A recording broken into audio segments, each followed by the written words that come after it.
everybody, I'm Jeff Antoniuk. Today I want to talk to you about the power of CESH, whatever that is.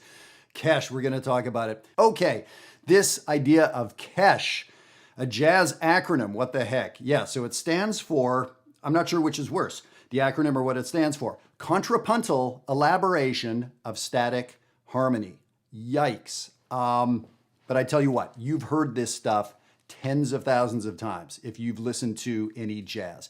So this acronym was come up with by Jerry Coker, one of the pioneers of jazz education and jazz pedagogy going back quite a while. And I don't know the story, but I imagine no universities were taking Jerry or Dan Hurley or David Baker or Jamie Aebersold, any of the pioneers, were not been taken seriously. In the 80s, when I wanted to go get a jazz degree in Canada, there was one university of all the many universities, and it's not the university you think. It's not McGill or one of the big universities. You couldn't get a degree in this stuff. So I think Jerry and some of the other guys said, dudes, we need some acronyms. We need to make this serious. So like the knuckleheads up in the music department will pay attention to us. We need an acronym, CESH. It's something like that. Okay, so let's talk about what this is. And that lick you heard me play at the very beginning.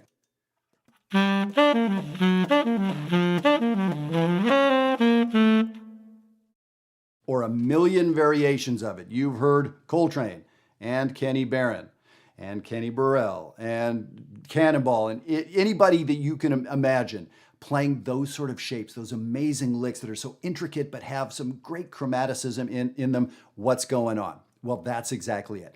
So contrapuntal elaboration, or I've called it for years incorrectly chromatic elaboration, but they both kind of work, is some moving parts, a chromatic part that's moving. That's the C and the E part.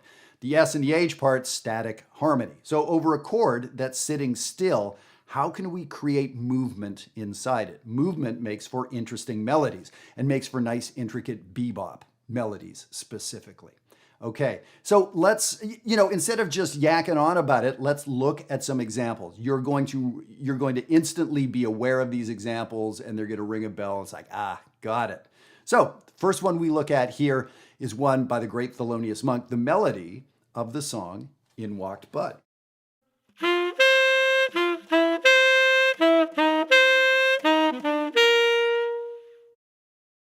Obviously, it's static harmony, right? It's just this one minor chord going on. And there's also that static note on top, a pedal tone on the top.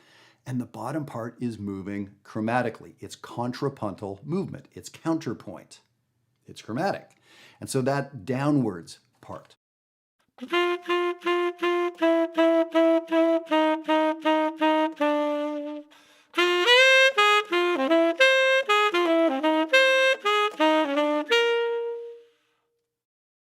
And so we can start filling it in as I was doing there with chord tones, and all of a sudden it's taking on this other life. Now, did Thelonious Monk invent the CESH or this idea? No, it had been around for a zillion years. He used it very overtly in this song. Let's look at another tune where it's composed right into the song.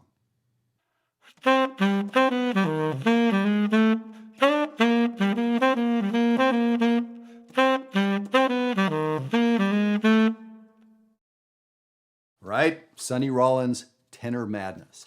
So the harmony is moving a little bit more now. It's a 2-5 progression, right? It's C minor to F7.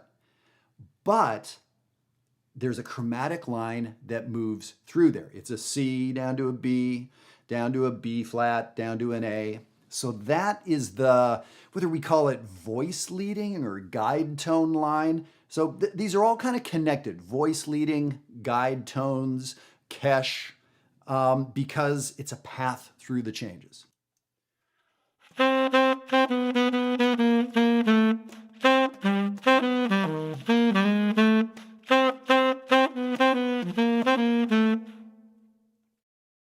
That path, what a classic one. There are millions of licks written starting on the minor chord from the root, down, down, down.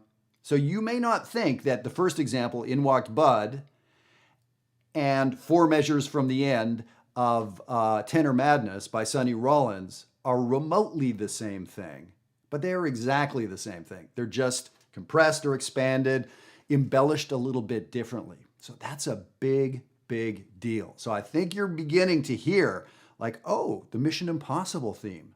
Huh, CESH, yeah.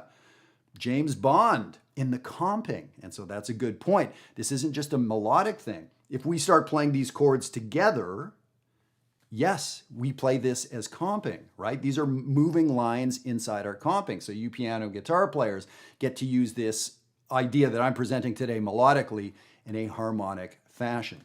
How about even a Latin tune called Brazil?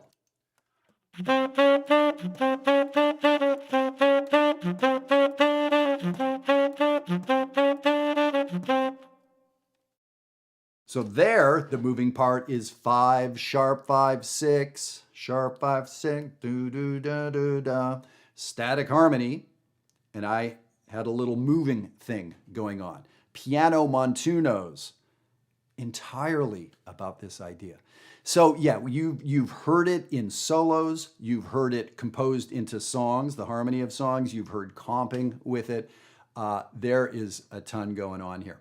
Hey, and before we get on to the last part, I want to remind you guys about Maryland Winter Jazz online workshop. It's coming up January 8th through 10th. So that's coming up in just about 5 weeks if you're watching this in real time. So visit marylandwinterjazz.com, and I hope to see you there.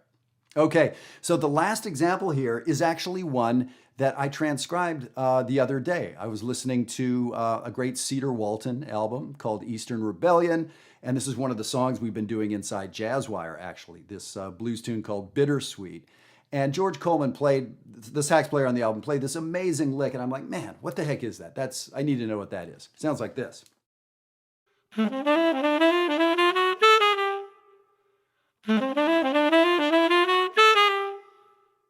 It's like, yeah, man, that's pretty happening. And then I realized what's going on inside this lick is this. It's static harmony, right? C7.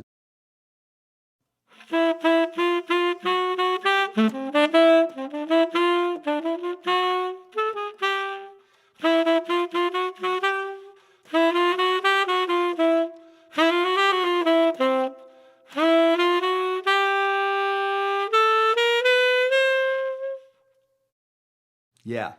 So on a major chord or a dominant chord, that third up to the fifth chromatically, 3, 4, sharp 4, 5. So the lick, what you're looking at is the E up to the F, up to the F sharp, up to the G. That is the contrapuntal elaboration of this static harmony.